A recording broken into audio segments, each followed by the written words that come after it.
warahmatullahi wabarakatuh. Di sini kelompok saya akan menjelaskan tentang proyek akhir semester dari mata kuliah pengenalan pemrograman. Perkenalkan, nama saya Sylvia Nur Fitri. Dan perkenalkan, nama saya Deka Safila Filyatri. Perkenalkan, nama saya Mulyafah Umjaya Hayati. Kami dari Prodi Informatika Ruang R001. Selamat menyaksikan. Di sini saya akan menjelaskan separuh awal dari kode yang saya dan rekan-rekan buat. Yang pertama ada import CSV, di mana import CSV di sini untuk membaca dan menulis CSV. Yang kedua itu ada import OS, itu untuk operasi sistem seperti mengecek keadaan file. Yang ketiga ada import XJS, untuk biasanya digunakan untuk XJS exit atau keluar di ending nanti. Ada datetime, itu untuk manipulasi tanggal dan waktu.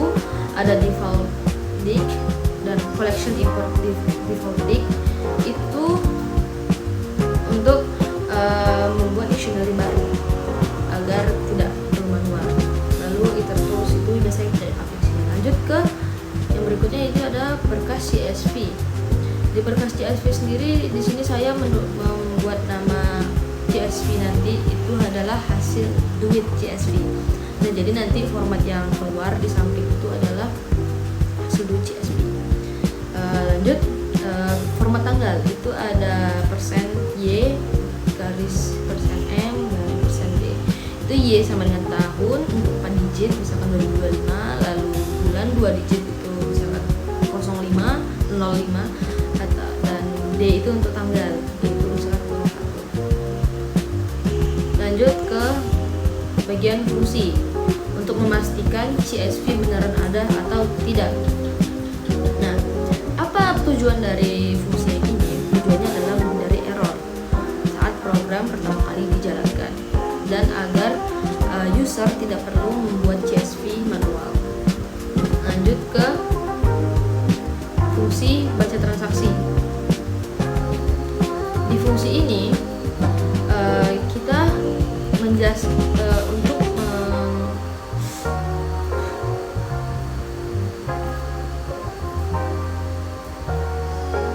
tujuannya adalah untuk membaca semua data transaksi dari CSV ke memori dan untuk menghandle error.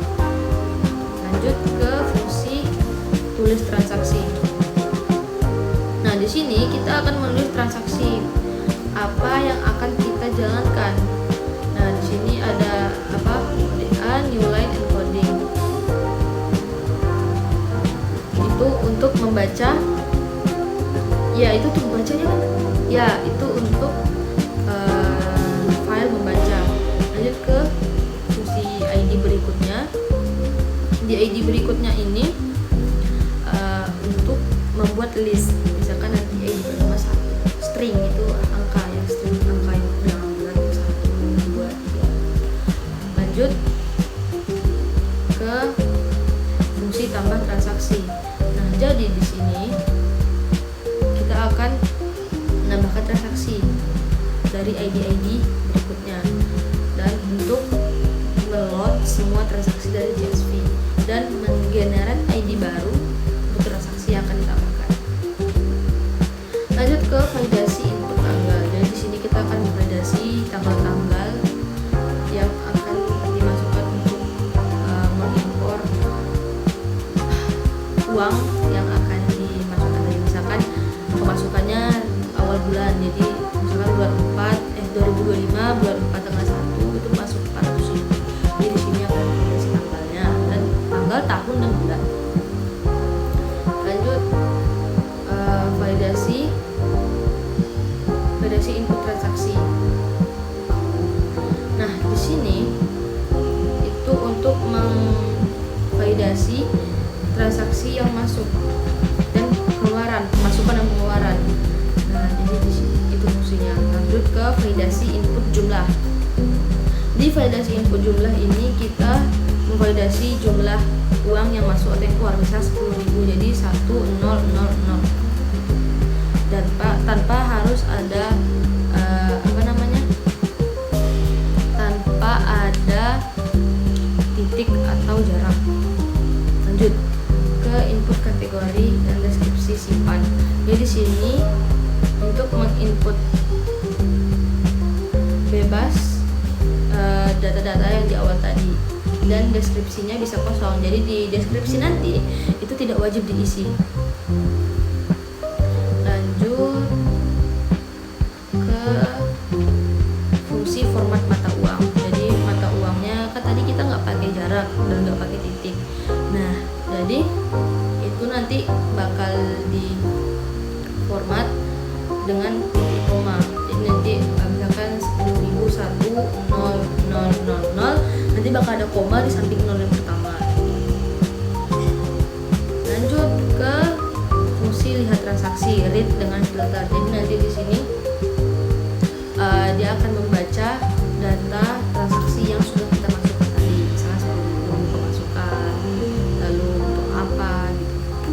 Nah, lanjut ke filtering data. Jadi data ini akan difilter antara pemasukan dan pengeluaran, jadi dibedain nanti barisnya. Lanjut ke tampilan tabel. Nah, jadi di sini kita akan mendesain tabelnya di tanggal, tipe pemasukan pengeluaran, jumlah, kategori, dan deskripsi. Jadi itu bakal disusun di situ. Lanjut ke fungsi saldo saat ini. Jadi di fungsi ini kita akan menjelaskan saldo sisa dari pemasukan dan pengeluaran yang sudah kita hitung di awal tadi. Lanjut ke fungsi dashboard. Nah, di dashboard ini yang pertama kali outputnya bakal keluar. Jadi nanti kita di dashboard itu bakal memilih mau ngecek saldo saat ini, atau total pemasukan, atau total pengeluaran, dan lain-lain. Lanjut ke fungsi ekspor CSV. Nah, di sini data-data tadi, tanggal, hari, bulan, dan uang yang sudah kita inputkan tadi akan diekspor ke data CSV dalam bentuk CSV secara otomatis tanpa harus membuat file CSV manual. Dan itu sudah terurut antara pengeluaran, pemasukan, dan seterusnya. Lanjut ke fungsi laporan bulanan yang akan dijelaskan oleh rekan saya Silvi selanjutnya. Baiklah, di sini saya akan melanjutkan penjelasan dari Meisya. Di sini terdapat fungsi laporan bulanan. Bagian ini adalah fungsi untuk menampilkan laporan keuangan bulanan. Di sini fungsi menerima dua parameter, yaitu ada tahun dan bulan. Tetapi keduanya opsional. Kalau tidak diisi akan menampilkan tahun dan bulan sekarang secara otomatis. Lalu di sini juga membaca transaksi. Program memanggil fungsi baca transaksi. Ini program memanggil fungsi baca transaksi untuk mengambil semua data transaksi dari CSV. Kalau belum ada transaksi, if not trans. Kalau belum ada transaksi, program langsung berhenti dan menampilkan pesan. Lalu menentukan bulan dan tahun default. Jika user tidak masukkan pakai bulan sekarang, jadi jika kita tidak memasukkan bulan akan otomatis keluar bulan yang sekarang. Begitu juga tahun or bulan. Selanjutnya kita memfilter transaksi sesuai bulan dan tahun. Di sini filter.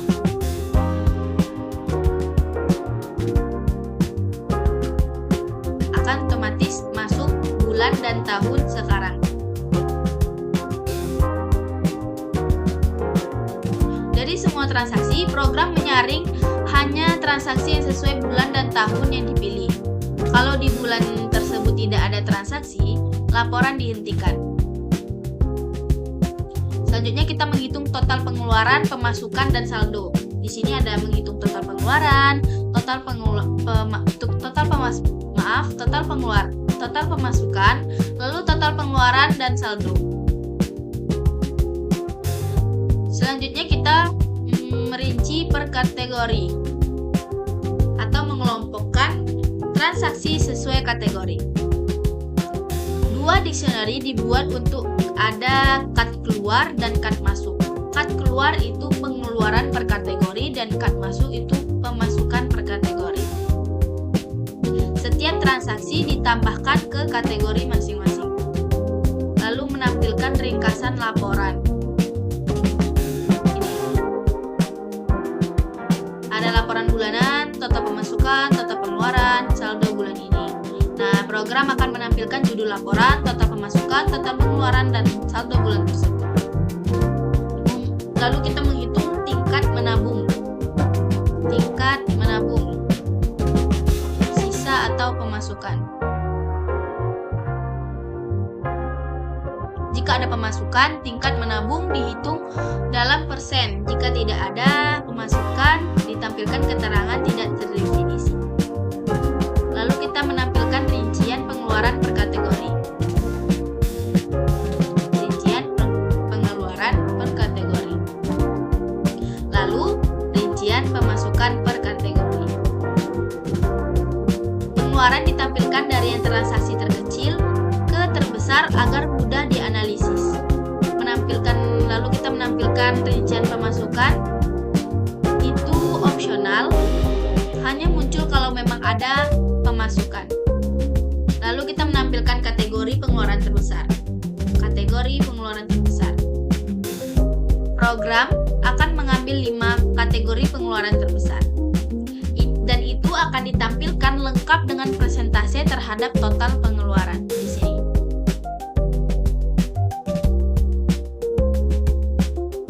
Lalu menampilkan transaksi terbesar atau pengeluaran terbesar.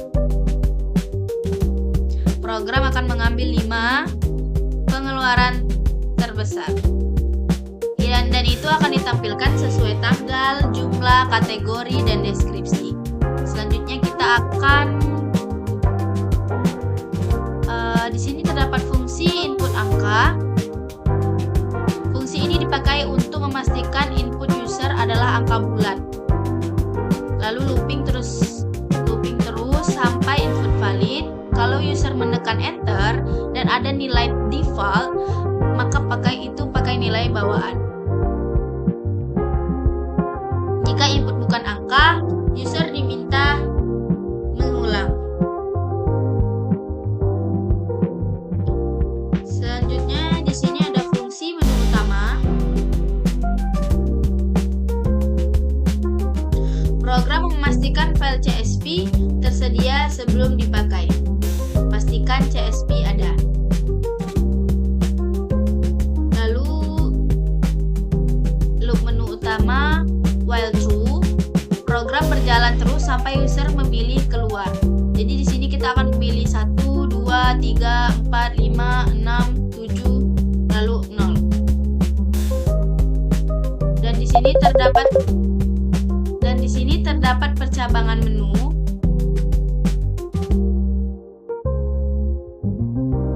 If pilihan percabangan menu. Setiap pilihan memanggil fungsi sesuai fitur. Tambah transaksi, lihat transaksi, lihat transaksi, lihat transaksi, dashboard. Lalu ekspor CSV. Selanjutnya penanganan input laporan bulanan.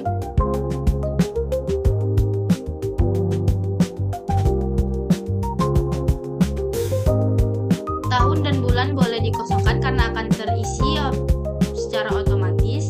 Lalu validasi bulan dari bulan 1 sampai bulan 12. Lalu kita menangani Ctrl C. Kalau user menekan Ctrl C, maka program berhenti otomatis dengan rapi. Lalu bagian utama program ini adalah titik awal program saat file dijalankan langsung. Fungsi menu utama akan dipanggil. Kita coba run.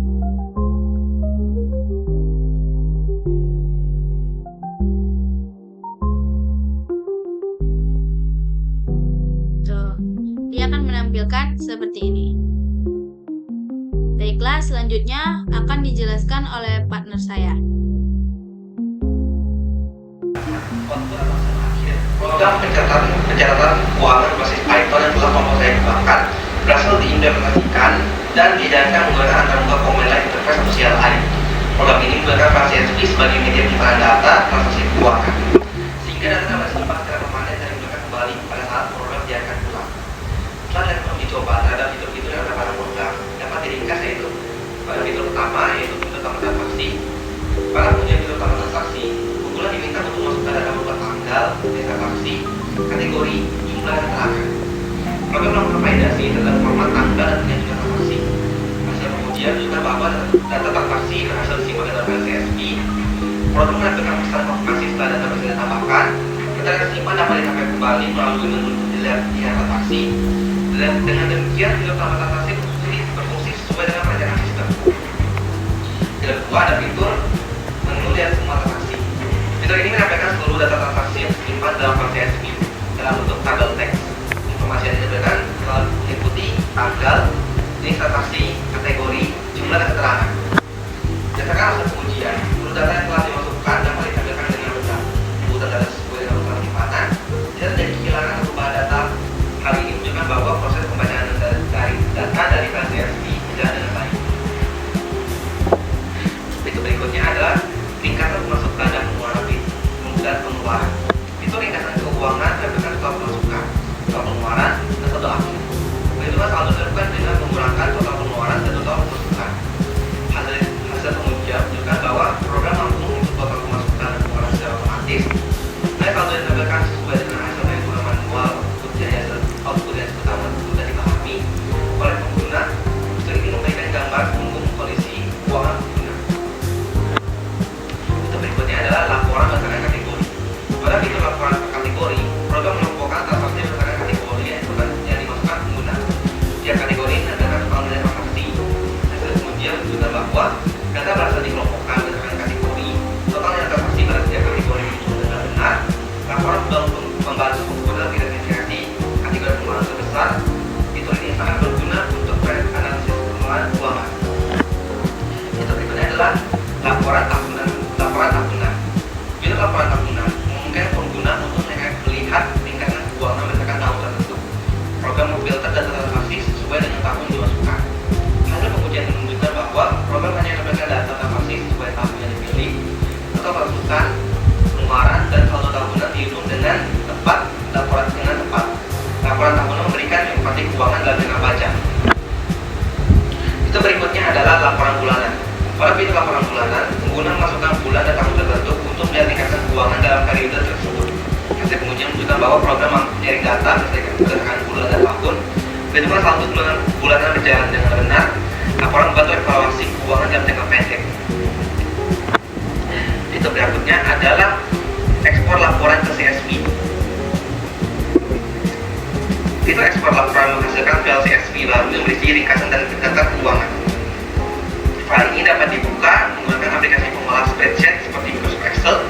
Hasil pengujian menunjukkan bahwa file CSV berhasil dibuat nanti diekspor sesuai dengan laporan yang didapatkan di program. File dapat digunakan untuk dokumentasi atau analisis lanjutan. Berikutnya ada pembahasan hasil. Berdasarkan hasil pengujian yang telah dilakukan, dapat disebutkan bahwa proses pencatatan keuangan berbasis Python ini telah memenuhi tujuan perencanaan sistem. Program mampu mengelola data transaksi keuangan secara terstruktur dan menyajikan laporan informatif. Penggunaan file CSV sebagai media penyimpanan memberikan keuntungan berupa kemudahan akses, portabilitas data, serta kompatibilitas dengan berbagai aplikasi. Nah, itu beberapa struktur menu memudahkan pengguna dalam mengoperasikan program. Namun demikian, program ini masih memiliki beberapa keterbatasan, antara lain antarmuka masih berbasis teks. Terdapat fitur keamanan seperti autentikasi pengguna belum mendukung visualisasi data dalam bentuk grafik. Keterbatasan tersebut dapat dijadikan sebagai bahan pengembangan lebih lanjut pada penilaian atau